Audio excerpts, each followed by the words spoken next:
Speaker, whilst any help is welcome, this is insufficient by far for the poor and generous in the extreme for the rich.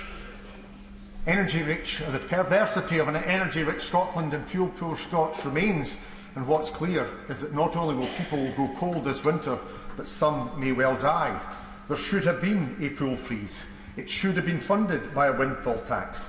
There should have been action on VAT. And there are other emissions that haven't been addressed or where clarity remains. Changing the dysfunctional energy market, not just in accelerating nuclear or fracking, and addressing the iniquities that still exist and haven't been touched or at least made clear. First of all, there's prepayment meters. The injustice remains that the poorest, those most deprived, those often most dependent upon the need for power and energy, see themselves paying higher standing charges and higher tariffs. That hasn't been touched while support has been given to the very wealthy. That must end. It's easily done.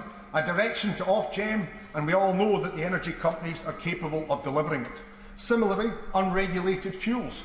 Whilst there's a welcome announcement that some action has been taken, if it's simply to be a discretionary fund, then that is inadequate. It is especially the case in the north of Scotland, but it's also the situation in my own constituency, that people are off the gas grid, they're dependent upon heating oil, biomass or other fuels. They shouldn't just be available for some fund they may be able to dip into. They should be regulated.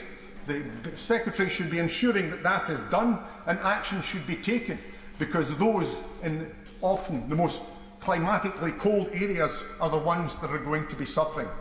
And the dysfunctional system remains. We have seen our electricity system tied to the price of gas. 97% of Scotland's domestic electricity supply is provided by renewables, and yet we are paying sky-high prices dependent upon foreign gas prices as opposed to renewables that are on our doorstep and over which we have a surfeit. That is perverse, especially when, as has been said by others, Scotland is self-sufficient in gas. This simply rewards the rich. It doesn't address the problems of the poor. It is inadequate.